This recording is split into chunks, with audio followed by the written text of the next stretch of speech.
to snap it, and it's Trey Burton who throws caught. Foles, touchdown. Here he goes. It's Hester inside the 30. Hester's going to take it all the way for a touchdown. Fields stumbling, trying to cut it back. Justin Fields making magic happen. There goes Fields. Touchdown!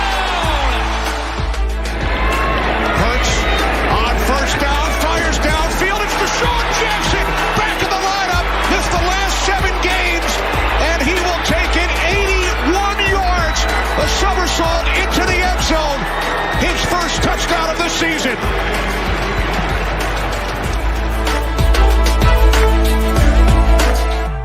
You're listening to The Pigskin Project, the world's #1 football podcast. Now, with more insights on all things football, here are your hosts, Ben Hansen and Ryan Matthews. Welcome back. Oh my God, it feels like it's been forever since we've had a new episode. Lots and lots of things have happened. We have taken a trip to the Scouting Combine. If you follow us on TikTok, you were staying posted with that. Even though we didn't really stay up to date with as much content as possible, I was trying to make a bunch of content, and at the same exact time, the Combine is not really too much for that. There's not a lot of crazy things happening at the Combine that you can't already see on TV. As far as us to like vlog on a daily basis, it's really just the same thing over and over and over again. Like if we were to just show you, hey, we're on the way to the Combine, and then, hey, we're sitting here, and then, hey, we're still sitting here. Hey, we're getting food at the concession stand. And then now we're leaving. Like, as fun as it was and as boring as I just made it sound, that's why I didn't want to post anything extra that we didn't already post. So if you showed us some love on TikTok, thank you very much. But it was a lot of fun, though, I will say. And we'll get a little bit more into it here in a second. To your point, too, like, I know for me, the Wi-Fi was like half decent just because like the phone provider that I was on like had like free Wi-Fi for me. But on Ryan's phone and even on my phone, when it came time to like uploading the TikToks, like we recorded one on my phone and like we're trying to submit it and stuff. And it still like took like 3, 4, 5 hours. It wouldn't budge. Like it didn't. I don't even think it uploaded until like after we left the area and we were like on our way back. I don't think one of them didn't at all. Yeah, that's what I'm talking about. Yeah. Our players to watch and stuff got deleted, but we did have our like more fun, just singled out like a gridiron goofs just to keep things interesting for you guys. If you haven't already watched it, go ahead and check that out. But yeah, we went to the Scouting Combine. Lots of fun, lots of driving. I still have yet to kind of rest after that because the next morning I had to open at work. I came home and kind of took a nap, and then I went to basketball, and some pretty unfortunate things happened to basketball. We'll dive into that in a second. But yeah, no, I mean, it was a lot of fun. It's a very exhausting experience if you go all days. But there's nobody in the world that I would have rather done that with, just because the group of guys that we had there, so much fun. And it was like the best way that I could put it. And I don't know if you got this vibe or not either, but I was like, this is what I would envision a bachelor's party to be like, but like for a whole like 4-day stretch, you know what I mean? I have yet to experience anything like that. Yeah. But I know, as far as that goes, that's exactly what I thought. It was just 4 bros just hanging out. We watched the UFC fight on Saturday. So that was a lot of fun. Really quick before I want to do like a brief breakdown of how everything worked. So it was me, Matt from Busworthy, which, by the way, new episodes out, so go ahead and tune into that as well. And then there was also our friend Alec that we graduated with as well, that all kind of drove to Indianapolis on Thursday morning.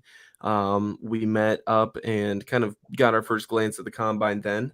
That was the Edge Rushers Day, I believe, right? Yes. I want to say. So Edge Rushers Day. After that, we went all the way down to where Ben's at, and then just kind of stayed the night there.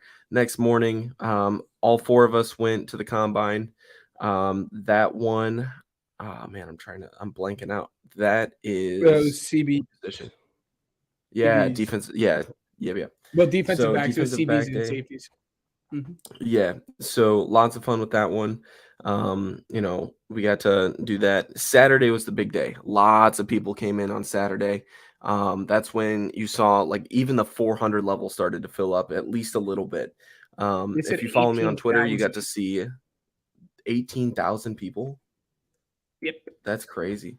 Yeah, so if you follow me on Twitter, you would have seen the panoramic view of where we were and how the 400 level started to fill up. Keep in mind, Indy has these weird sections to where the 400 level would probably be the equivalent of like the 300 level at like normal stadiums. So just something to keep in mind. But as it started to fill out and everything, we kind of got down to like the lower bowl section. But we definitely had the opportunity to move around. When you go to the combine, there is not a set seat that you have to stay in. You can move around as you like. So we were able to move adjacent to where the 40-yard dash was. And then from there, we moved kind of to like this, I want to say it was like the 200 level to where like the team suites were. And Yep. then we also get to go down to the 100 level where I got to talk to CJ Stroud and Jackson Smith and Jigba. Very cool experience there. Anthony Richardson was also a player that came over, but I didn't talk to him. I had to talk to my Buckeyes, so that was cool. Then we went back down, and then we went back up to Lucas Oil on Sunday, and then we all just kind of went our separate ways on Sunday night. So very exhausting, lots of driving. But yeah, definitely an exhausting couple stretch of days. But Ben, I enjoyed myself. Did you enjoy yourself? I think it was enjoyed fun. myself. Especially for the person who's is big into the draft as, and again, this is no shot to you or Alec or anything, but especially to someone that's as big into the draft as I am and as Matt is, it was like it's super enjoying and there's an ongoing joke about you don't know the kid from South Oh, yeah. Alabama Tech University Incorporated. A&M. Yeah. Yeah. So, but it was a lot of fun seeing the prospects perform. Some better than others. We'll get to in a little bit. Yeah. But it was just fun getting out there, like seeing the guys, seeing how well they were going to perform up to your expectation. And some guys did, like I said, some guys didn't, some guys surprised. And then even just being able to see guys that, like you don't know about. I'm blanking on the tight end's name from I know his last name, but the kid from Old Dominion, I think it's Zach Kuntz. I know his last name is Kuntz, but I'm blanking on his first name. Well, he was also really good. He ran I think he ran like a 4.5 or something like that. So he definitely it was a positive thing, yeah. Yes. So it was a lot of fun. Again, we'll get into it. And like you said, it was kind of just it was fun just hanging out and cracking jokes back and forth with one another and just again it was a lot of fun having everyone. Like you said, it was a lot of driving, so maybe it wasn't the most ideal because you had to get up a little bit earlier and stuff. But at the end of the day, it saved us money and we all got to hang out. We had a lot of fun doing it. Absolutely. So I'm just waiting for Fields to get traded. So yeah, sure. So we do have a big announcement. While we still have your attention for those that are staying a little early on as well in the stream. If you're listening back, you already see it. Mock drafts are officially back this week. We will be recording it right after this, and we might do like I still have yet to figure out the stream side of things, but you will see it. And it'll be out on all platforms Thursday at 10 o'clock in the morning on Central Time, as everything normally is. With that being said, we always love to kind of dive into like the more personal side of things. And this is a funny story, and I want to share it with people. Mm-hmm. I broke my first bone, everybody.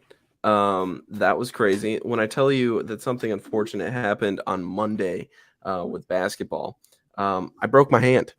Yeah. So it's not comfortable right now. But what I will say is it doesn't hurt that bad right now.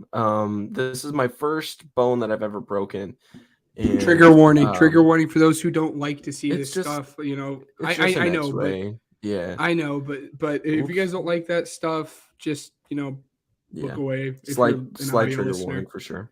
Yeah. So here's my hand. So what you see, I don't know if you guys can see it. Yeah, this little box that I'm making. That's where the break is. It's a pretty clean break. Nothing really crazy. I mean, I don't know how to explain how it happened other than it just happened really quick. Got some contact. Can't really say all that much because it just happened so fast. But there's the break. And then in the second picture, this is where I'm going to go to the doctors now to figure out how we're going to adjust this part. Because as soon as we figure out what to do with this sharp part of my bone, the swelling's probably going to go down a lot and it'll probably get more comfortable and heal a little bit better as well. If they do end up having to pop it back in place, I'm terrified of that possibility. But if they do, hopefully the healing process is a lot quicker. But we're looking at more than likely a couple months of a healing process.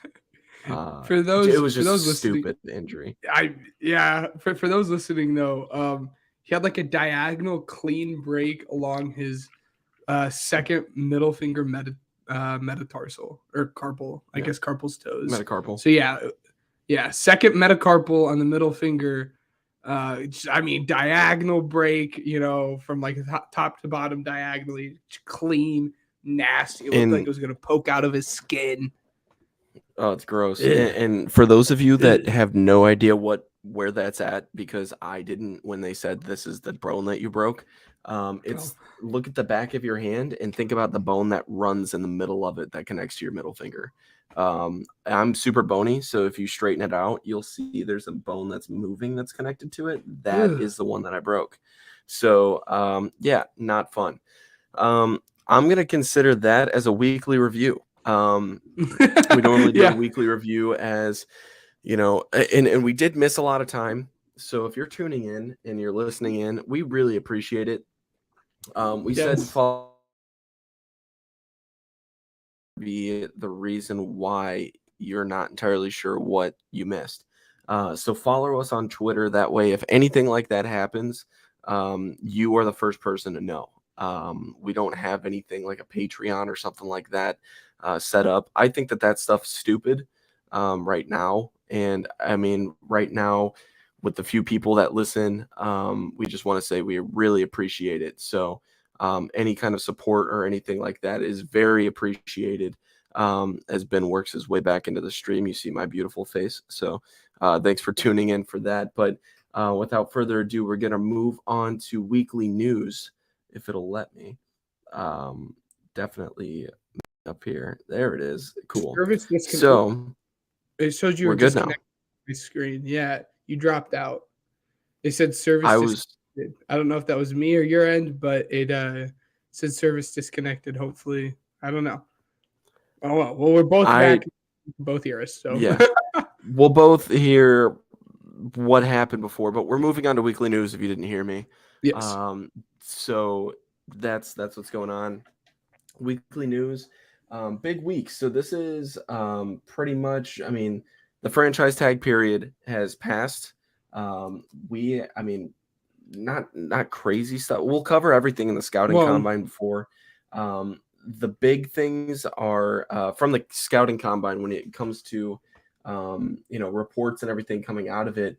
The Bears' #1 pick has been progressing a lot in different trade rumors and everything like that. There's a lot of teams that are interested.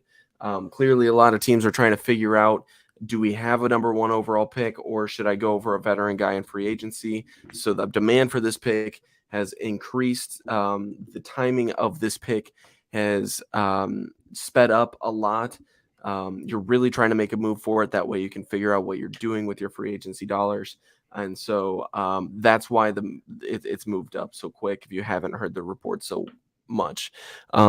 Now, Ryan Poles has also reported that he's planning on getting 3 first-round picks out of this. He firmly believes that that's going to happen. I think that it's going to happen. Me and Ben have a little side bet happening that now I also think it's going to happen, but we'll see. So yes. Hey, We shook on it. I'm gonna enjoy my St. Yes. Elmo's next time I go down. Watch kidding. it be to the Texans. Watch it to be the Texans or for like a player or something, and then it just avoided altogether. It'll be great. Either way, what people aren't talking about is the fact that no matter what happens, the Bears are getting better in this situation, and I love it. Oh well, I think yes. Anyways, so moving on, as a big trade piece, DeAndre Hopkins is a name that keeps popping up. The Ravens, Giants, and Patriots are names to keep coming up in regards to a potential DeAndre Hopkins trade. And reportedly, a second-round pick could be all that it takes to work out a deal for Hopkins. Now I'm looking at this, right, and I'm like, wow, we traded a high second-round pick, technically a first-round pick for Chase Claypool. Hopefully, it maps out a lot better later on in next season. See, DeAndre Hopkins, he can be healthy or he can't. But right now, this trade doesn't look very good. So we'll see. Not willing to give up on it just yet, but I'm not confident in it so far. Okay, I will say that. So the Rams have also had talks with teams in the last few weeks and could potentially get a first-round pick in exchange for Jalen Ramsey. The Cowboys are rumored as a good fit, while Lions wide receiver Amon-Ra St. Brown was campaigning for him to come to Detroit. So that's somebody to keep an eye on if you're in need of a corner. There's been chatter that the Raiders may try to acquire Patriots quarterback Mac Jones, but the Patriots are also not looking to move on from him, so it would probably take a lot to get that trade done. Right now, it looks like Aaron Rodgers is a Jet, even though that hasn't happened quite yet. Meeting with him today. It looks like it's either going to be Aaron Rodgers to the Jets or Aaron Rodgers to the couch. He might retire. So he's not going to be a Packer. I mean, if you're the Packers, you screwed yourself over. I mean, I'm sorry. Yes, you did. $50 million a year is way too much. There's conversation about what they're getting back at this point, but again, if you're a Packers fan, you want this to happen as soon as possible so you can have as much money to spend in free agency this year on high-end players. And honestly, you just want them out of the building. You want to move on. You want to take the next step as a franchise and say, okay, he's out of here. What are we going to do now? Are we rebuilding? Are we retooling? Do we think we can contend now? But again, you're just taking anything you can get now at this point. You paying a quarterback that's 38 years old, $50 million a year, and Packers fans, plug your ears. He didn't play well this year. I mean, he played fine. I don't want to say he played bad, but he played average. And you don't pay an average quarterback, cough, cough, Derek Carr, cough, cough, Jimmy Garoppolo, $50 million. Yeah, we'll get to that. $50 million a year. You probably don't even pay him $40 million a year, but another name that could be on the move is wide receiver Allen Robinson. The Rams have granted him permission to go ahead and look for trades. So just kind of shopping himself around the league. We'll see where that lands, but I will say Bears fans kind of called it. He wasn't that great. So, good move on not re-signing him. I think that was Pace that did that. I don't remember, though. So it was either Pace or Poles. So it was Poles. It was It was like this past offseason that it happened. Let's see. Some teams have Chiefs running back Clyde Edwards-Helaire on their radar as a potential trade option. He doesn't believe that Kansas City's actually actively shopping him, but the emergence of Isaiah Pacheco could make it possible. Let's see. I'm kind of scrolling through the headlines really quick, so just trying to breeze through all of them. Well, to the point, though, that you previously mentioned, yesterday, like you said, was a tag deadline. Everyone was wondering what's going to happen. Is Daniel Jones going to get tagged? Saquon going to get tagged? If they tag Daniel Jones, Saquon's going to be a Bear. That was something that we heard a lot. Well, they ended up tagging Saquon, which everyone knew. Well, that means they're going to pay Daniel Jones.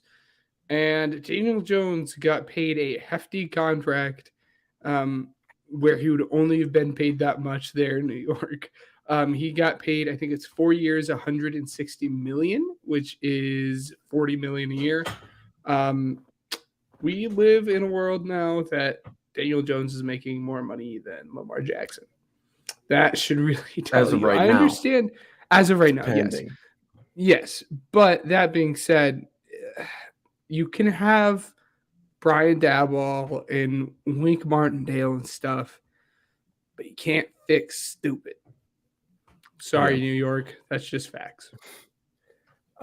So let's see. Somebody that's huge that got cut. The Chiefs, well, they're expected to release pass rusher Frank Clark after being unable to work out a deal. The star playoff pass rusher appears to set to play for another team in 2023, so that is huge for a team that's in need of a pass rusher. I'm not going to say it because I think that it's annoying when all the Bears fans say it, but who knows? Let's see. So the Broncos might be, quote, quietly shopping wide receiver Courtland Sutton. They aren't actively pushing him, but seeing his value could trade him if they get a decent enough offer. I see that being a potential move. A lot of people said Jerry Jeudy could be on the move, but they paid Courtland Sutton, so that makes it a little complicated for me. Why would you pay a guy and then go ahead and trade him shortly after the season ends? So, let's see. There are little whispers that the Browns could trade Nick Chubb to fix their cap situation. I doubt it, but there's little whispers that it could happen. So, the Seahawks have signed quarterback Geno Smith to a 3-year deal worth $105 million. After this past season, I got to say he's earned it, but I'm afraid that it might be an overpay because of his previous years. $105 million to, dare I say, and with all due respect, a career backup that had one good year as a starter. I'm not feeling good about that move. I don't think this improves the ceiling that they've already showed to be at, but I do think now this year you can, if you don't like the quarterback class per se, which I think, how often do you pick at 5? Not very. So if you are in love with the quarterback this year, you better go out and get him.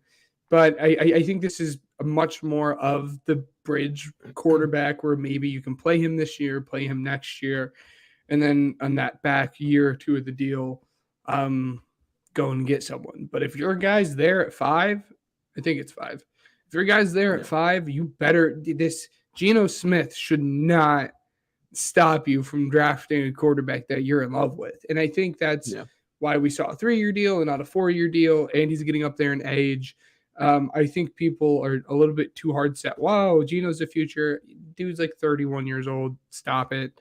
I don't think this affects their ability to go out and draft a young guy if they really love someone in this draft or next year's draft or something. Derek Carr has moved on to his next team, and he's chosen the New Orleans Saints. He signed a 4-year, $150 million contract with the Saints. I have a take on this one. This doesn't move their needle. No. This isn't a crazy move. I mean, they just got... I love Derek Carr, man. I love him to death. This is one of my favorite players in the league, but he is also very middle of the pack.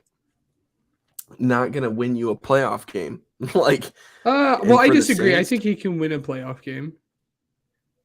With the Saints, though, my take is at what point, and we've talked about this previously, at what point do you rebuild? Do you just blow up the operation? You are not in. Well, I think you do it after this year. Well, you say that, but you look through the roster. I mean, you still have a top-end pass rusher in Cam Jordan. You have Marshawn Lattimore. You have a budding star that we saw this past year in Chris Olave. I mean, you have guys. You have Demario Davis. You have guys that you're like, wow, these guys could be very good. They have the pieces around them. They have Ramczyk that they just paid. So, they have good, solid pieces around them. I think this year and next year is going to be the thing. If you can't succeed and make the playoffs in this very bad division, then it's time to give up. But even to that point, the whole Alvin Kamara stuff is still up in the air. You're still, Absolutely. I understand they don't like to hear this, but the number one piece on the offense is still Alvin Kamara. I know you guys love Chris Olave. It's no knock on Chris Olave, but Alvin Kamara is still the focal piece of your offense, and we still have no freaking clue what's happening there.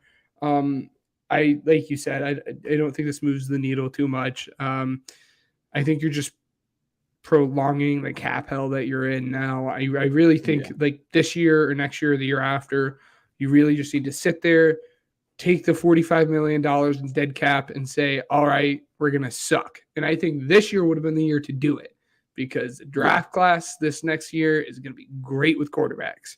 So if you say we're going to suck this year, we're going to, take $45 million in a dead cap, and we're just going to catch up to the cap so we're no longer living in the negatives, suck, and we get a good quarterback out of it. I think it would have been the year to do it this year for the Saints fans, but I don't know. Yeah. So like I said before, it's pretty apparent that the Packers have moved on from Aaron Rodgers. The next headline, it's pretty unfortunate. So shots have been fired near Joe Mixon's house. They've been banging on his door. Roster's too good to suck. In terms of Saints, and that's what I'm saying. You guys have the pieces, but I don't think you guys have the pieces to contend either. You just don't have the pieces to contend either, and that's where I'm at. It's the same conversation the cap situation that we had about the Jets, but your guys' Jets, you guys are even worse than the Jets. So let me just say this. As somebody that was just in that bad cap situation, and then you had somebody blow it up, we're in a much better situation now than we were previously. You have to do it at some point. And the only thing that I think the Saints absolutely. The only thing that I think is keeping the Saints alive is the fact that their division is incredibly weak. They can go on to the playoffs. That's very real. The Buccaneers look like they might blow it up. I mean, I would not be surprised if they start making trades left and right when it opens up next week. And then you look at the Panthers, which, I mean, they have a couple young budding stars, but you also have no quarterback. So that's another contender, yes, for the division. But, not a strong team whatsoever.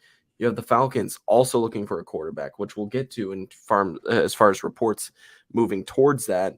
But, again, needs to work out a lot. And they have the second most remaining in cap too. So I could take that back going into next season.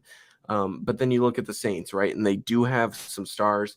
They look like they could be the top team in that division right now. So I think that's literally the only reason why they haven't done it yet. But if somebody steps it up in the division, say this year and maybe next year, you might not have to suffer much too longer. I mean, you got to get rid of your Michael Thomases, your Alvin Kamaras and stuff. And if I'm the Saints, looking at this Alvin Kamara situation, I'm absolutely looking at Bijan Robinson late in the first if he falls that far.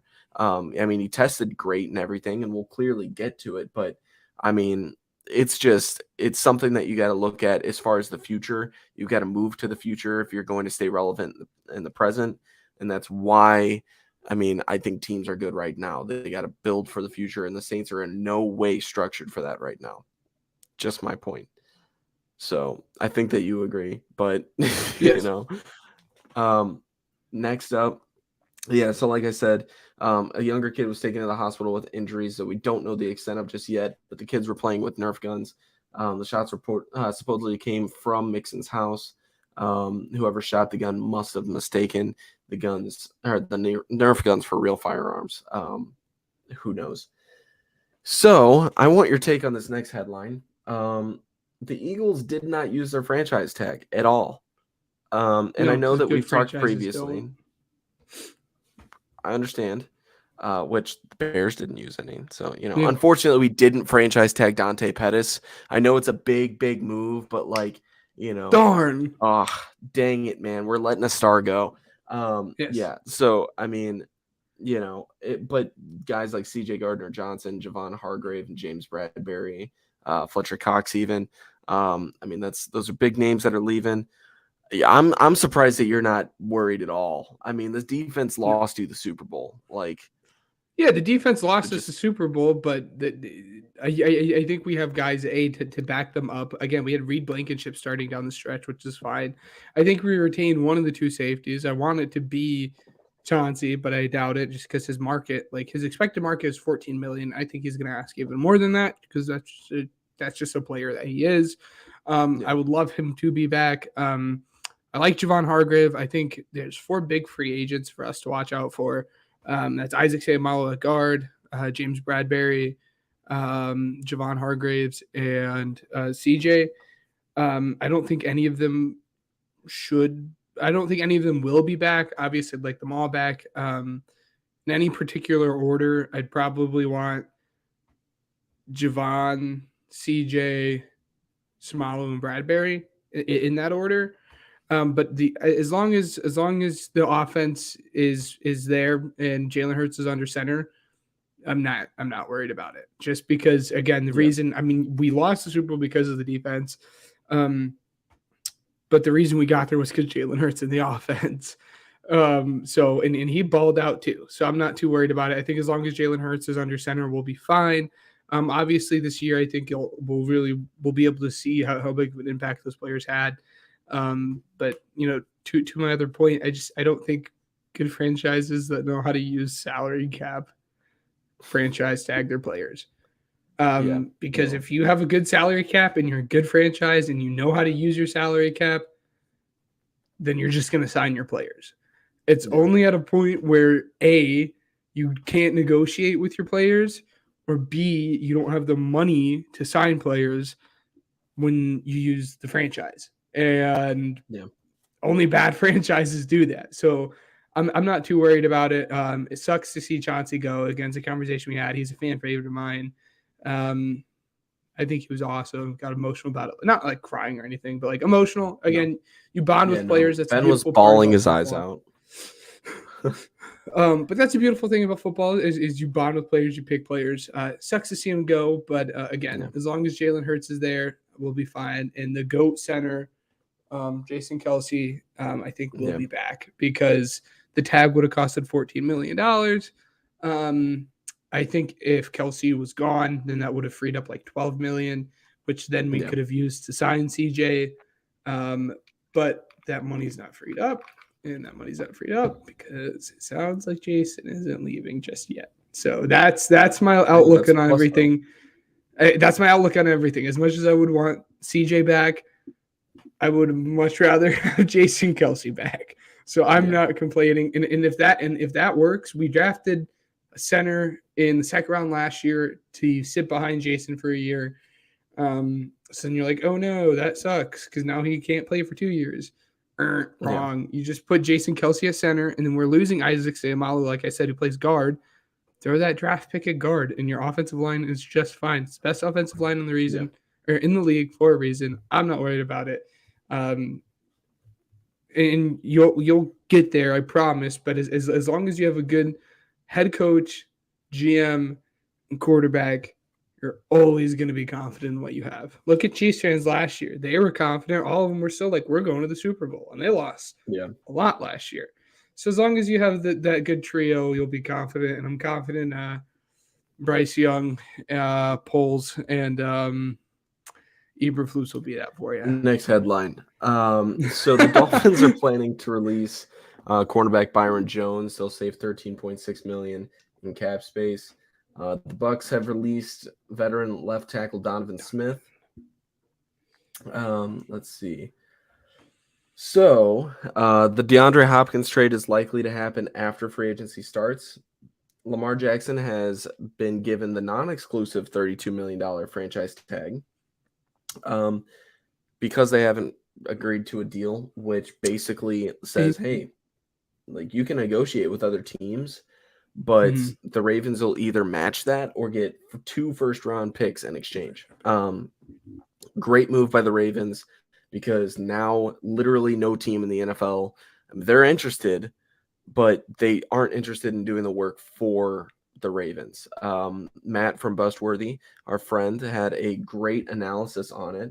I'm going to go ahead and read that to you guys now if he doesn't mind. I'm sure he doesn't. So let's see. He said, so reading up and listening to reporters on the Lamar situation, most of them have the same take. Teams are publicly denouncing going after Lamar because teams kind of believe that whatever they offer is Baltimore's way of going, okay, fine, you won't agree to us, then go find a deal that another team will agree with. And then whatever you find, we'll just match it and you'll be back with Baltimore. Other teams seem clued in on that and are going, well, screw Baltimore. We'll have no chance at this unless we give them a fully guaranteed contract. Teams aren't going after him because they don't want to push hard enough and get burned. So absolutely great analysis from him. I didn't expect anything less from him. He does great with anything sports related. So, I mean, when it comes down to it, yeah, I mean, that makes total sense. Ultimately, I think Lamar is going to be back with Baltimore. It'd be interesting to see him move on. But I just don't see Baltimore getting 2 first-round picks out of him. So, who knows? The Falcons aren't pursuing Lamar Jackson, but hey, guys, it's lying season. So literally anything could happen at this point. Now, this is the point that we wanted to make. This is crazy. The Giants have agreed to a long-term contract extension with Daniel Jones. It's a 4-year deal worth $40 million per year, and it opens up cap space for them to retain Saquon Barkley, which they did because they tagged him. Let's see. So our next, and by the way, the tag for those who don't know how the tags works, I think it's you average up like the salary of like everyone at your position outside like the top 3 guys or something, and like that's what you get or something like that around those lines. Meaning Saquon is only getting paid $10 million this year. That's a steal. Again, I'm not a running back guy unless there's the top end running back, like I said, like Saquon or CMC or something. And $10 million for them is phenomenal. If you can get, if a team went out and signed Saquon for 3 years, $30 million, we'd be like, that's an amazing deal. It's basically what they did just 1 year. So next up on the headlines. Yeah, by the way, the entire league is kind of infuriated about everything. So not happy with that as far as the Lamar situation goes. Let's see. Next up,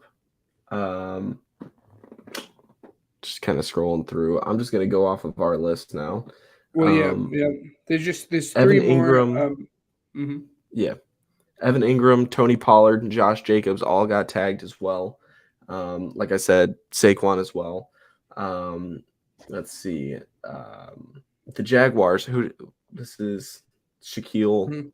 What's his last name again? I forgot. Griffin. Yeah. So they cut Shaquille Griffin, saving a little bit more in cap space as well. It's just that time of the year. And ladies and gentlemen, that'll do it for the tag deadline. So that's pretty huge. I mean, so now we're just going to go through and bring back an old segment in Pigskin Pick'em and just kind of pick where we think popular free agents are going to go. I'm pretty excited for this one. So without further ado, let me pull up Spot Track and we will get started. I think we'll probably do the top 10 free agents just to give you guys a good analysis on what we're going to do here. Again, just the top 10 so you guys get a nice feel of what free agency is going to look like. A week from now, it opens up on the 15th of March. But yeah, it just gives you guys a little analysis of kind of what to look forward to. But, we don't want to keep you guys for 35 minutes because that's what next week's episode is really going to be about. Oh my gosh, that's when it starts to get crazy. So, and honestly, we might have to. I'm just gonna throw it out here now. We will give you guys a final decision on this. But the 15th, I think, is a Wednesday, so never mind. We're good. I was gonna say if it's a Thursday, we might have to push back a day, but the 15th is Wednesday, so we're gonna be all good. So tune into that episode again live. Yeah. A week from today is when free agency opens. That's when all the news is gonna drop. It's That's when all the players are going to sign.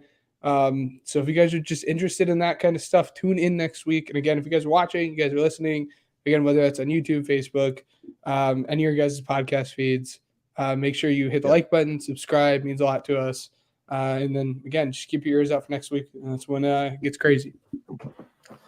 So let's go ahead and start off with Javon Hargrave, the 30-year-old defensive tackle from Philly.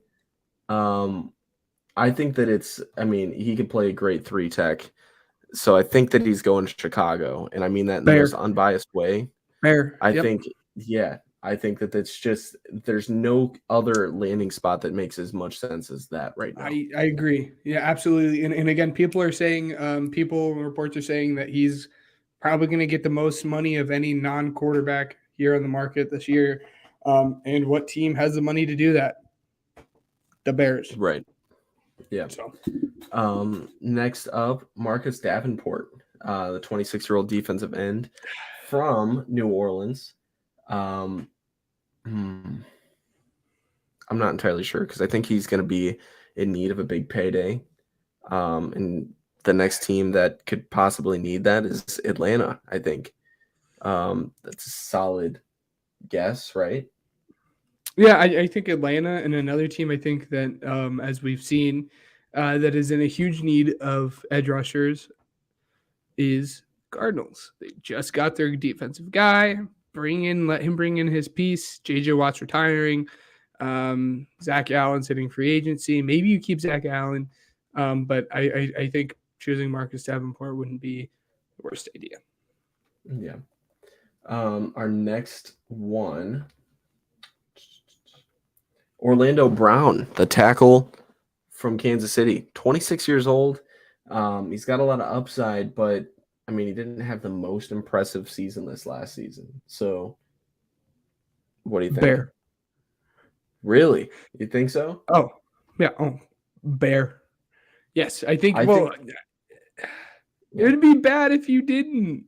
I don't know. I understand. Yeah, I think he's a Bear. I think you guys need as much help along that offensive line as possible to get him and go out. And I know he didn't perform as well this year, but just go and get Justin Fields an actual tackle, please. He needs help. But please make sure he doesn't get hit. I think he's going to be a Bear. Bold take. I don't think he's coming to Chicago. I don't. And it's strictly because I think that Poles is going to use his money correctly.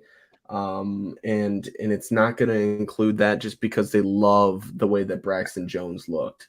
And I'm going to pull up his PFF really quick just to show you his ratings. I like Braxton Jones. Again, I think he had a bad year. Yeah. If this is a bad year, he got a 75.4 overall grade on PFF. Not really great on pass blocking, but as far as run blocking, 79.4 is pretty solid. When it comes to blocking, 12 penalties, 7 sacks allowed, 4 hits allowed. These aren't crazy impressive numbers, but it's not horrible. What I will say is that there's plenty of room for improvement, and they see that as well. I've heard a lot of hype about it on Twitter and everything. Rumors involved as well.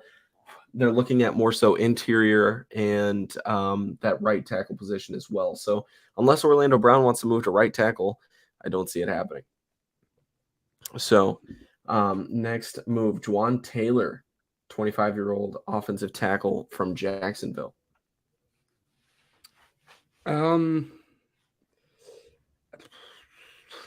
This is a lot more difficult than what I would have thought. Just looking at teams that are going down the list that have a little bit of money, I think the 49ers could be a good fit because they're losing McGlinchey, and Juwan Taylor will make less money in the open market than what he will. The Falcons are also losing. The Falcons have some money. And do you prefer to pay a tackle or a guard in Lindstrom? So I think those are two names to watch out for. Yeah. I will say I'm not impressed with his pass blocking numbers at all, Juwan Taylor. So, I mean, Look, when it comes to offensive linemen, it's really easy to do an analysis and say the Bears are picking every single one of them because they need every single one of them. So, I mean, with this, it is a right tackle for Jawan Taylor. But, I mean, for the run blocking, did I say I'm not a fan of the pass blocking? Because he's solid on pass blocking. I meant run blocking. So, yeah, when it comes to run blocking, he could definitely improve. He got a 39.7 for run blocking, which is horrible. I think realistically, if the Bears end up taking a tackle and they feel comfortable not signing a tackle, and they feel comfortable, and Eberflus or whoever you guys' offensive line coach is like, yeah, Braxton Jones could be that dude, and you guys sign, say, we'll send a right tackle. I really think the Glynchy is most likely going to be your guy. Yeah, that's what I think as well. Tremaine Edmonds, the linebacker from Buffalo. This one I think is very, very interesting. I haven't gone to the Patriots. The Patriots have been an option. I wouldn't be surprised if the Texans find a way to free up some cap space and he becomes a Texan because of their head coach. I don't think that's something I've seen, but something they need. And again, if I'm a player, if I'm a linebacker, I want to go and play for D'Amico Ryans. So we've seen what he's been able to do with Greenlaw. We've seen what he's been able to do with Warner. And I think Edmonds absolutely has the potential to be on that same level. I think you go there and you're like, yep, I want to play for this guy. Yeah. We got to talk. I'm just going to spitball because we're going pretty quick. So when we say that we're probably going to do about 10, I'm doing these pretty big names because we're kind of zooming through it. Jordan Poyer, you're looking at, I mean, he's from the Bills. He's 31 years old, looking for his, that's what I was going to say. Saying either Miami or Dallas for him. He's been very vocal. For those who don't know, he's been very vocal about wanting to play to a state that is warm because Buffalo is definitely not warm, and he wants to go to a place that has no income tax. And I think if you look at that, there are only 3 realistic teams that he can go to. Miami, like we've said, the Bills, just because he plays for the Bills, or Las Vegas. But I don't know what Las Vegas's cap situation looks like, so that's why I'm not going to predict them.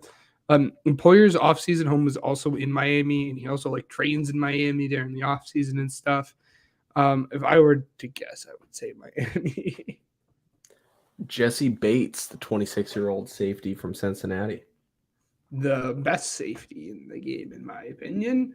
Well, maybe not this year, but because I think if you were the Browns, you would have just stuck with John Johnson, who got cut 2 months ago or last month or whatnot. I'm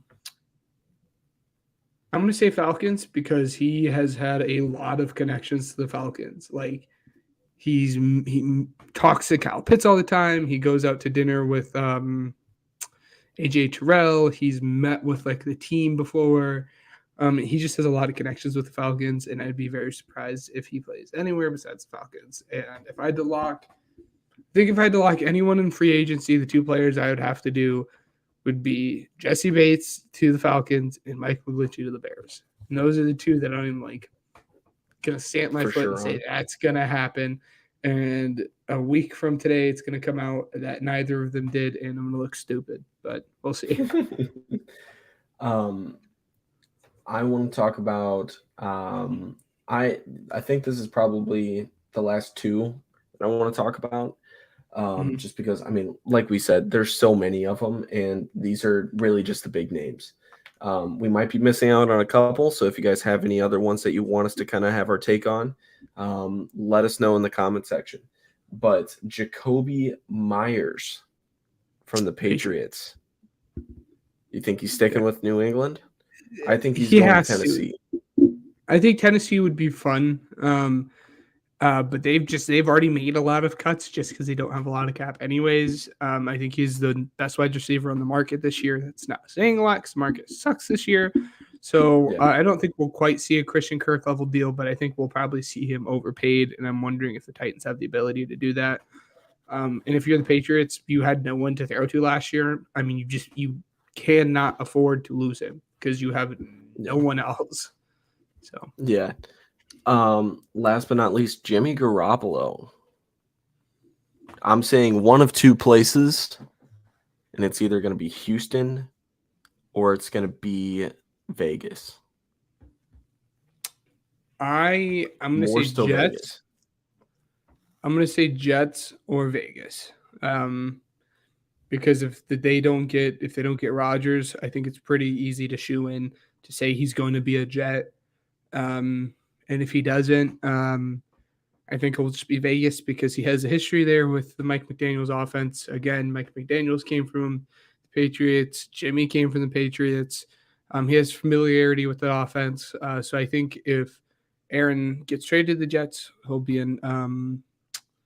Aaron gets traded to the Jets, Jimmy will be a Raider. And if Aaron retires, Jimmy's going to be a Jet. That's my prediction. So. Fair enough. So without further ado, we're going to go ahead and we're going to talk about the combine for a little bit as far as players that were very impressive. So, I mean, we got to talk about Anthony Richardson, right? Holy crap, is that man an athlete? Very excited to see what he can do later on in the league. They say he's a mix of, hey, thank you. When it comes to it, you think about, Anthony Richardson and everything. They say that he's a combination of, what do they say? Like RG3, Cam Newton, and Justin Fields. Newton. Yeah, so I haven't seen the Justin Fields one, but you got to throw your guy a shout out there because he can run. I mean, because he's a better thrower. Yeah. So I mean, sure, whatever. We can talk about that later. Yeah, I mean, he was just very impressive. Just a very what do we call it? Raw prospect. I mean, overall, very excited to see what he can do in the league. I'm going to try not to say that anymore because I'm excited to talk about all these people. But yeah, I mean, just going down the line, I'm just going to go back and forth with you and we'll just bash heads on different prospects that we liked. Yes. Yeah, no, go ahead. Well, yeah, no, to your point, again, if you didn't come away from the combine saying Anthony Richardson is the biggest winner, if you didn't come away from the combine saying Anthony Richardson is the biggest winner, then I don't know what you watched. For those who don't know why you're saying that, he's a quarterback, ran a 4.44, which I think is like the 99th percentile. It's like the fourth fastest in like combine history. And like half those guys were guys that like no one knows. I think like the only guy that like that ran a faster time than what he did was RG3. He was 99th percentile in jumping, both broad and vertical. And he has a rocket, and he was able to throw it off or show it off. A little inconsistent on throws, but that's his knock. We knew that coming in. That didn't surprise anyone. But yeah, like you said, Anthony Richardson. And I missed the Edge Day, the first day, the day that you Thursday. For those who don't know, it's the day I didn't go to because I had class. And there were two guys. Priorities. Respect. I know you said lump them together, but there were two guys that just really stood out, and I have to talk about both of them just in the same breath here. Nolan Smith, who Georgia defensive end, tested amazingly, and then not going to pronounce his first name, but the Northwestern edge, Adibariye. They both tested very, very good. I think Nolan Smith ran a 4.49. 4.39, like, fastest, second fastest of any edge rusher since 2003. Exactly. Yeah, he ran like a super crazy time. Adibariye tested really well, especially for his his build. He ran a faster time than what Trayvon Walker. Blanking on his name. Everyone loved Trayvon Walker because of all of his traits and stuff. Adibariye ran a faster time than he did, weighing 15 more pounds than what he did. So if you're looking at tools and you're coming away from the combine saying which guys have those tools, Adebawore does, and he can play both end and edge, or tackle and end. And I think the Ravens even wanted him to do some like linebacker drills, which is wild. If that doesn't tell you what an athlete is, I don't know what does. So My next one, I talked to him personally. When I told him I would love to see him as a Bear, he winked and smiled at me and just kind of nodded his head. His name's Jackson Smith and Jigba, the wide receiver from Ohio State. Fantastic showing from him. And I've got a player comp that I didn't tell you when we were down there. he reminds me of Robert And it's Woods. Amon-Ra St. Brown for me. I That's really fair. like that one. I think it's a good comp. I like it. Yeah, I was gonna say, this website on USA Today said that he made a solid case for him to be the first off the board at the position. I don't see anything wrong with that, depending on how you feel I about do. it. So, as long as he's not a Packer, I'll be rooting for him. He didn't run the 40, so I mean it's a little disappointing, but let's see, his combine best in the short shuttle in the 3-cone drill. He had a 3.93 second short shuttle and a 6.5 second or 6.57 second 3-cone drill. So I mean he's pretty agile. It's going to be pretty good. The receiver class this year, we got spoiled last year. So it's a lot to kind of grasp. A lot of people are like, wow, like this one's not really all that great. But when you have so many great receivers for the last 2-3 years coming out of the draft, and these ones that are just maybe a select few that are really shocking people, like, oh my gosh, this is certified starter right off the bat. Difference makers and stuff like that, they're few and far between. So, when it comes to JSN, rooting for him. Unfortunately, didn't get to see a lot of them out of Ohio State this past season, but very excited to see where he goes. Yeah, no, to your Who's point, your I next think prospect? yeah, I think Jason performed really well at the combine, everything he did. I'm disappointed he didn't run, and it's an ongoing joke. Me and Matt said. I even had guys who didn't run that I was looking forward to. If you didn't run, I'm going to assume you're slow. But that being said, he's quick. Right. He might not be fast, but JSN is really, really quick, and he showed it at the combine. Yeah. Another guy I'd like to talk about, and we saw it, and he killed it. The tight end group was just tight ends. It's not the most fun to watch, but Darnell Washington absolutely killed it at the combine. He ran a 4.6 at like 6'7", 280 pounds or something.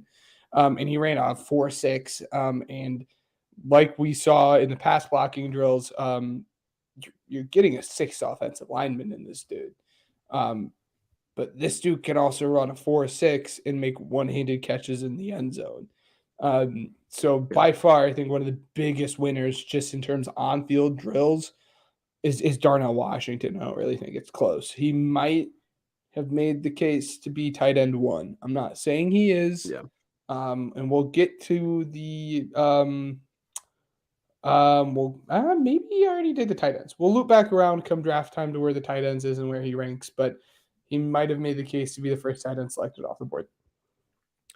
While we have people here live, I want to say go ahead and give us a like or subscribe if you're new here. We'd really appreciate that. It helps for algorithm and everything, get to more people like you that are crazy football fanatics like us. You can follow us on Twitter as well. Just anything helps, any kind of suggestions or anything like that. So, thanks for tuning in. And as we continue, please give us a little bit of love in the comment section or, the like, dislike ratio or whatever. My next prospect, and I'd say we do 4 counting this one, 4 more. So 2 more each, I would say. 2 more each. Yeah. Or unless, let's do that. You're good. Yeah. I thought you were saying 4 more. I'm and just I was saying. like, yeah. No. I get what you're saying. Let's just say 2 more each, just due to time, because we do have a couple more, and we still have to record a mock draft tonight. So Yes. Jack Campbell is my next prospect. Just a crazy athletic linebacker, man. And I'm very excited to see. I mean, was it him that people were comparing to Leighton Vander Esch? Yeah. I don't remember. Yeah. So, Yes. I mean, overall, very impressive showing. He had a 37.5-inch vertical and a, let's see, 10.7 broad jump too. So I mean, he's got a 6'5", 249-pound frame, and he had a 6.74 second 3-cone drill. It easily topped all the linebackers, and it's just like, wow. I mean, you get a guy like that, he can kind of finesse his way around the line and everything, maybe hit the quarterback a couple times or just get you some tackles. So, Jack Campbell, keep an eye out on him. And props to Coach Tyler, our guest a couple times, that have called Jack Campbell being a pretty solid prospect out of the draft as well. So, so what's your next prospect there? All jokes aside, completely joking. DJ Turner, I knew he was quick, Michigan boy, cornerback. The only reason I'm picking DJ Turner is because I think he was the only player to run a sub 4.3. He ran a 2.26, fastest time at the combine this year. Everyone knew he was quick. No one knew he was a 4.26 quick. He was probably early day 3, late day 2, and I think after running a 4.26, he has firmly supplanted himself in day 2, like 3rd round pick, probably the latest. Yeah. My next one is let's see, I forgot. Oh yeah, Christian Gonzalez. I gave you a little hard time there, but I was strictly just joking. So I mean, and it also helped that Devon Witherspoon didn't really test or work out due to a hamstring issue. But I mean, he looked really, really good. I mean, 4.38 second 40-yard dash and a 41.5 inch vertical. I mean, that's pretty good for a 6'1" corner. And he's bound to be a difference maker on the defensive side of the ball as well. So if you're in need of a corner and you have the pick to select it early on, Christian Gonzalez is definitely your guy and probably the first corner to go off the board. Don't say that. I hope he makes it to 10. He's my guy. He's been my guy through the entire process. I really want last him. one. But anyways, I believe, right? Yeah, last one. As much as I dislike the guy as a person, I don't know what it is. I just really don't like him as a person. I have to say Stetson Bennett. He really, really performed well at the combine. He ran faster. He was quicker than what I thought. But he was in a group with Will Levis, Duggan, Tyson Bagent, the kid from Shepherd, Jaron Hall. He was in a group where there wasn't a lot of big names outside of Will Levis, is the point I'm trying to make. And even with Will Levis, Stetson might have been the best thrower of the football in his group. I'm probably still etching a little bit to Will Levis, but he has a rocket that people didn't know he had. He was making 65-yard throws on the dot, perfectly in stride to wide receivers. We didn't see his wide receivers have to throw down. And drills that you had to make, that the wide receiver was making cuts. We saw him throw with anticipation, throw in before the wide receiver was even out of his cut. He really ripped it at the combine, ripped the ball in a good sense there. He was a huge riser, probably the second biggest riser of the quarterbacks this week outside of Anthony Richardson. So yeah.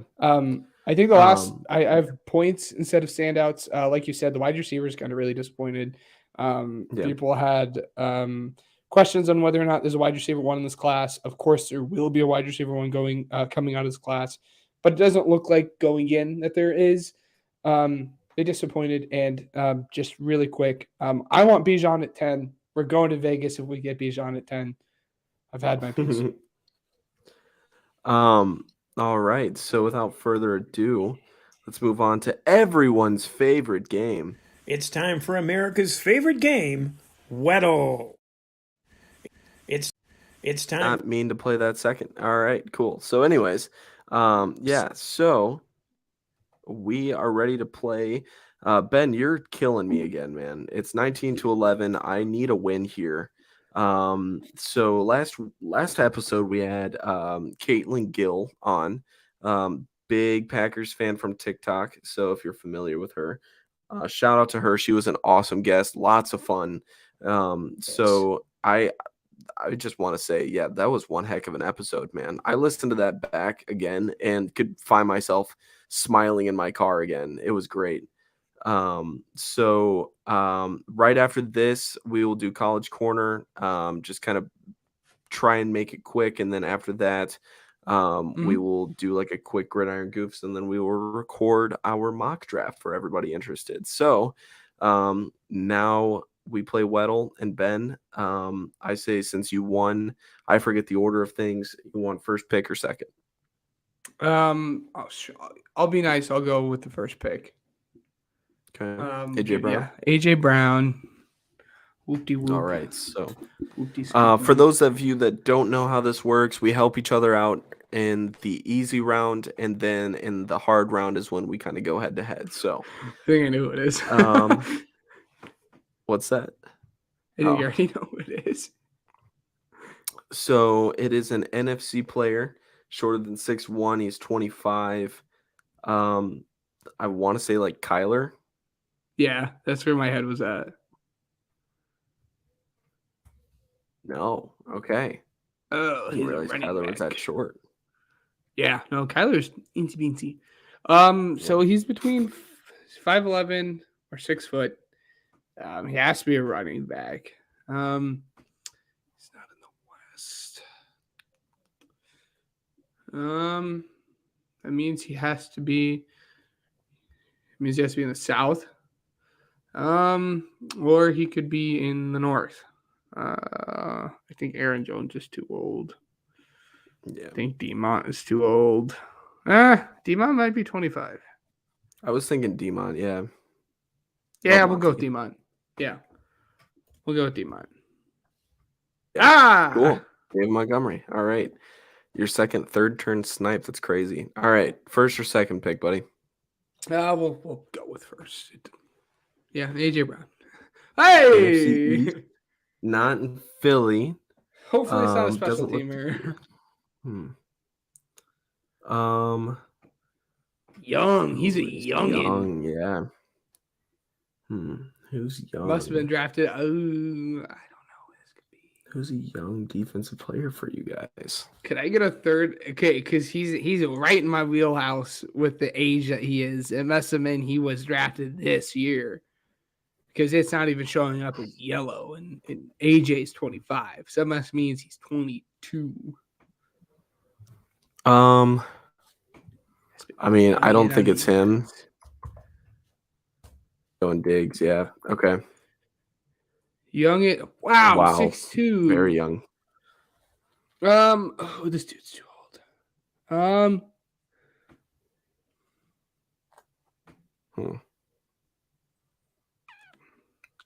Thinking either Dallas or Washington.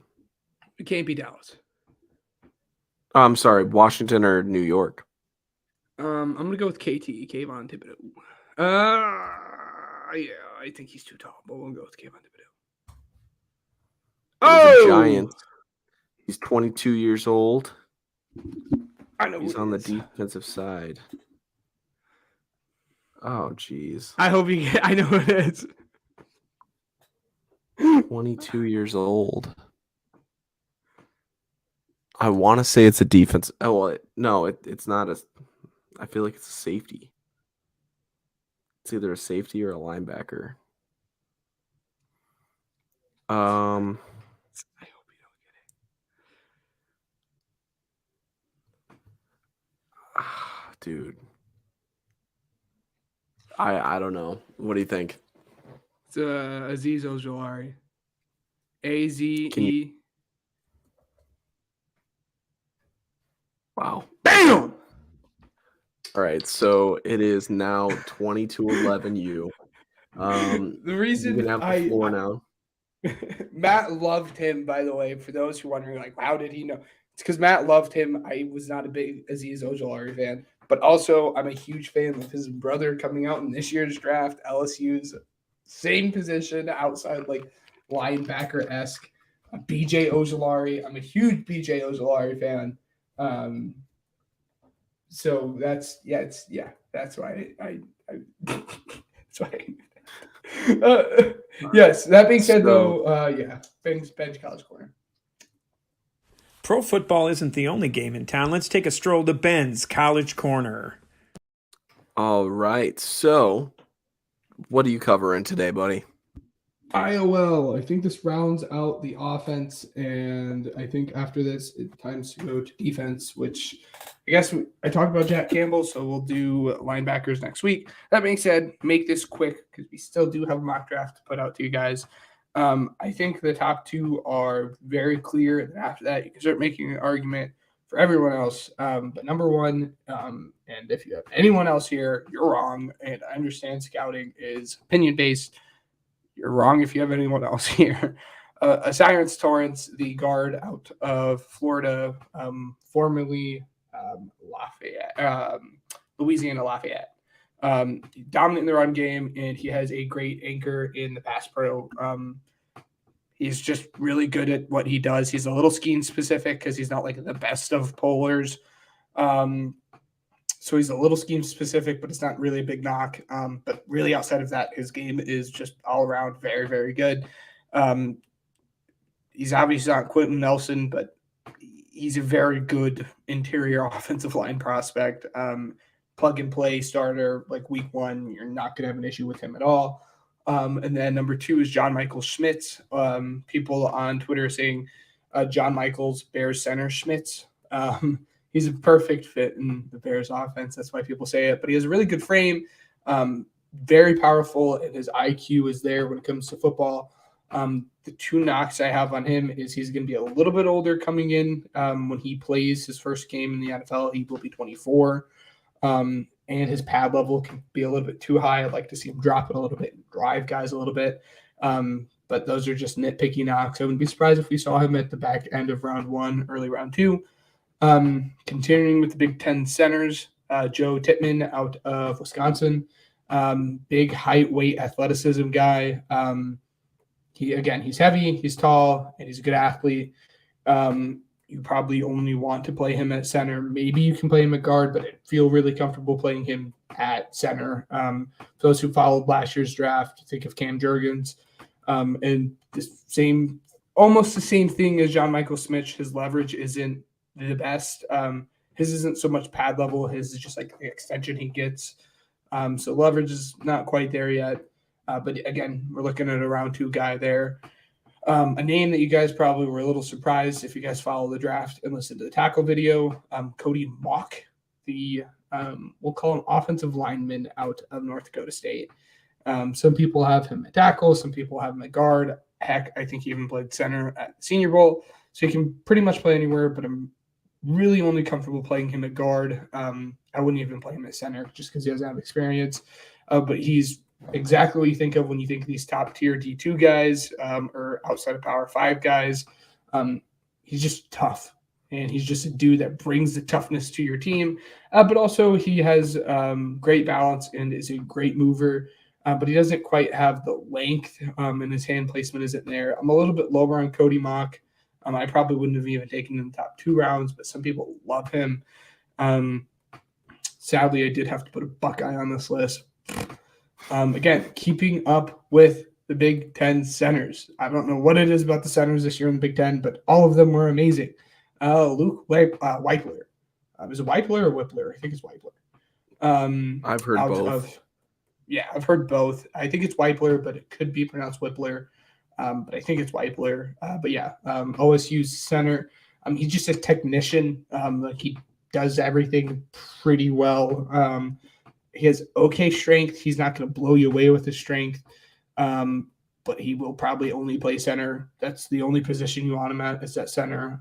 You have questions about his ability to play guard, but like I said, he's really good at pretty much everything. He's not amazing at everything, or he's not amazing at any one thing, and he's not really bad at any one thing.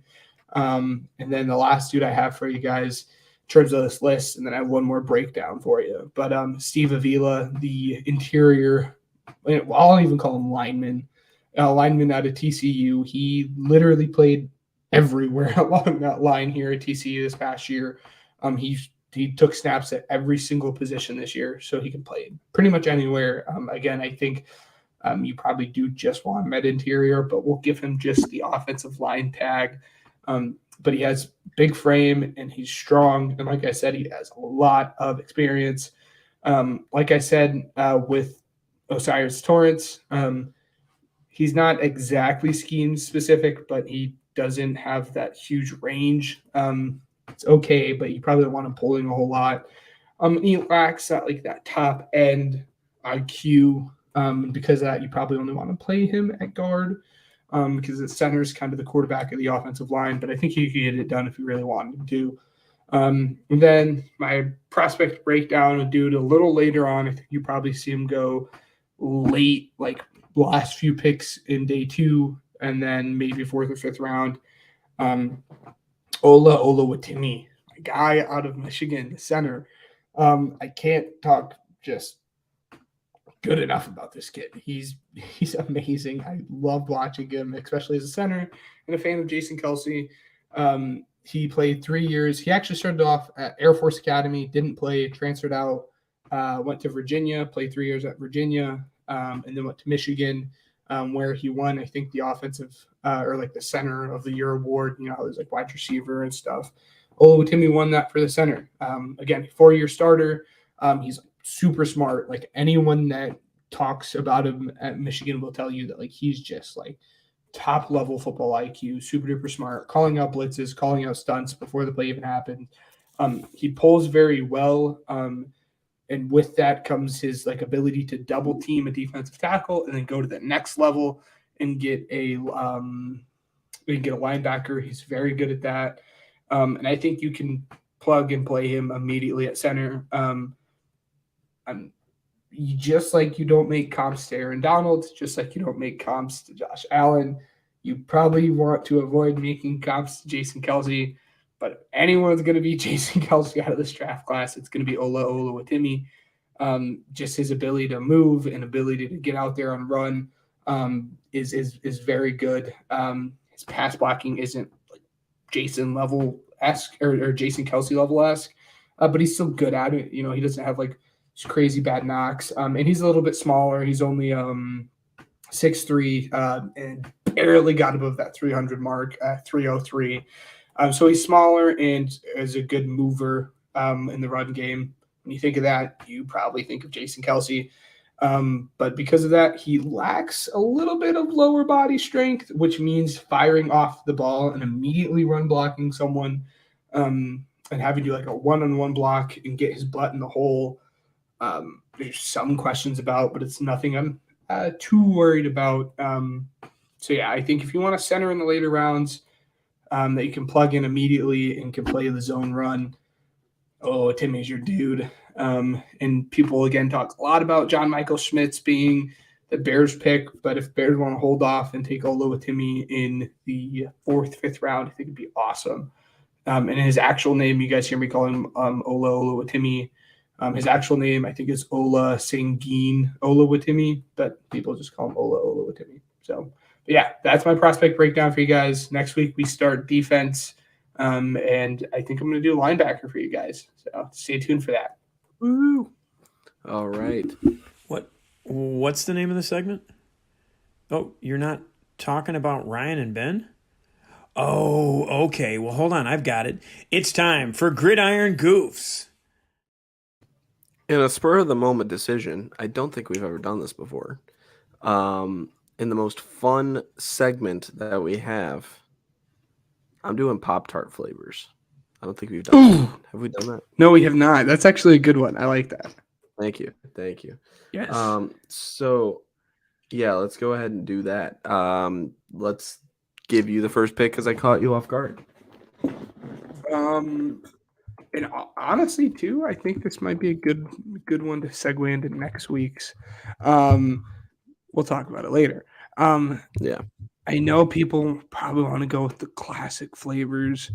By the way, a big takeaway from this week is Matt Hartman, the host of Busworthy Podcast, is an absolute weirdo. He eats unfrosted Pop-Tarts. I don't know if I heard that right. Who does that? Yeah. Awful. That wasn't Awful. why I prompted this one, but yeah, awful take. You need the icing. You need the icing. Yes. The icing is what makes it. I don't know. So, well, I don't know about that. The filling is pretty good too.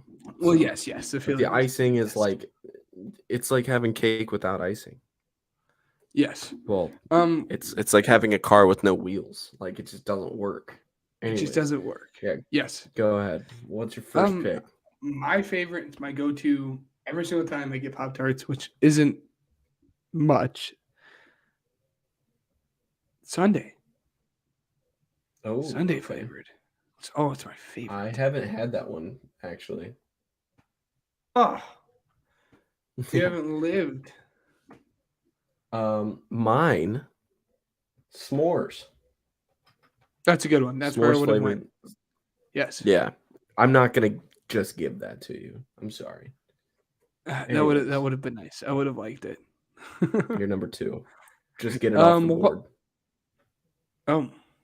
I don't know if which- I don't. We might not be. I don't think so because I'm not the biggest fan of what people's most popular flavor is here. I'm gonna go with cookies and cream. Okay.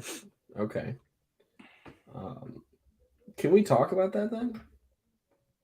Yeah, I'm not a fan of brown sugar cinnamon.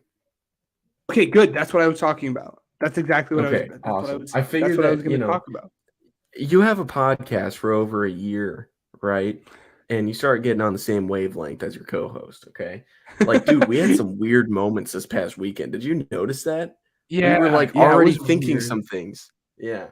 Anyways, yeah. So I'm going with just normal strawberry. You can't go wrong with that. It's just a classic. So, yeah. Well, and because of that, I have to follow that up and take blueberry. Yeah, that's the thing. I would rather. I think I would you'd rather have strawberry than blueberry. Yeah, no, I agree. Oh yeah. I'd rather have strawberry than blueberry. I agree. But I would strawberry wasn't rather an option. I do like cherry though, so I'm gonna take cherry as my next pick. Over blueberry. You just picked or not over did you blueberry. Not? Yes, I did. But I'm saying, would you have picked if blueberry was on the board? If both of them were on the board. Probably. I just like cherry as well. So like it's not. They're all closely related, is what I would say. So yeah. Oh, definitely. Not crazy. This is where it gets this is where it gets tough, and this is where you get like the weird flavors. Like I think there's like a banana cream pie one. Which there's a Boston cream donut one. This is where it starts getting a little out of hand. You said sundae flavor, right? Yeah. The hot fudge sundae one?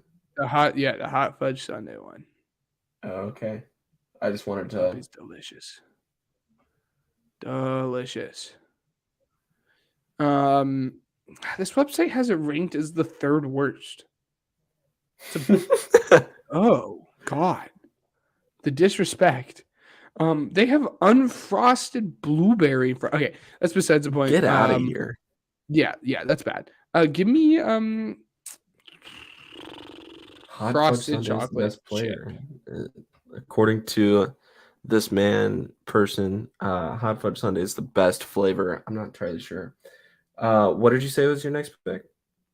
Frosted chocolate chip, and it's because hot fudge sundae is the best. I mean, that's just what it is. I'm sorry, that's factual. I am going with wild berry. That's where that's what I was deciding between from. Yeah.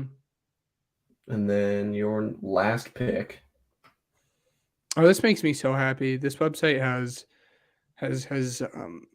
brown sugar ranked as the worst. It's not good. It's not. It's so overhyped. Yeah, I agree. You get one of them, you're done, dude. I can smash a bunch of strawberry or cherry or blueberry or whichever ones. It's so good. It's bad. It's bad. My ability to eat Pop-Tarts. That's why I don't have them a lot in my house. That being said, this is the last pick, and I'm gonna do it, and you tell me if it's too much. And if it's too much, I can think on the fly, and I can do another one. No worries. But can I just get like the category of like Pop-Tart bites? Did I start that? I didn't start that, did I? No, Daring, when I got sick with the vid, I had like I got like a box of like 10 of them or something like that. What I will say Delicious. is I think that that's a very broad category, but because I'm feeling generous, That's I'll give okay. that to you. Oh, thank you. Can I have a combination of two since it's the last pick of the draft? Sure. Because whatever. I can't decide between chocolate fudge and let's see, what was the other one? Grape. I've never had the grape one. It's pretty solid, I will say. So I'm not gonna lie to you. I mean, when it comes to like the chocolatey ones, like I have to be in the mood for them. It's like a Cocoa Pebble almost. You know what I mean? Yep. But when it comes to a Pop-Tart in general, if there's like every box of Pop-Tarts, I'm either going s'mores or I'm going any kind of fruit. It's a Fruit Loop flavored Pop-Tart. I have to try that. I heard that one's really good. Yeah, I will say. So to wrap it up, Ben's team. So hot fudge sundae, cookies and cream, blueberry, frosted chocolate chip, and Pop-Tart bites because I'm generous. And then I had s'mores, strawberry, cherry, wild berry, and then chocolate fudge / grape because I couldn't decide. So that is our teams. If you enjoyed this episode of the Pigskin Project, tune into our mock draft that we're about to post. Yes. It's going to be lots of fun. I've been looking forward to this for a long time. We've been promising it for a long time, so just can't wait to hop into it. Yes. With that being said, we'd like to thank Overtime Sports Network, Regional Radio Sports Network, as well as Uppercuts Grooming and Anchor.fm for helping us promote our podcast. Stay tuned because we've got more episodes planned. Big week next week. Big week. Maybe a big guest, by the way, that we met at the combine. Yeah. Maybe. We don't know yet, but maybe. Follow my Twitter, Ben's Twitter. Yes. I'm going to pop that up on the screen really quick. Follow our Twitter to stay up to date and get the first news possible as far as updates go. You're going to want them because the show is awesome. So without further ado, if you like this show, please leave a comment down below for any kind of suggestion. Yes. Leave a like, subscribe, do all that stuff to help us out on the algorithm, because if you really want to support us, I think that we deserve a little bit more recognition in the community, because I think that was just pretty solid content. Very proud of where we've been within the last year and everything. Yes. And to everybody that's tuned in, thank you very much. With that being said, this has been the Pigskin Project for this week, and we will see you next week when free agency starts. So hyped. Yes. Have a good week.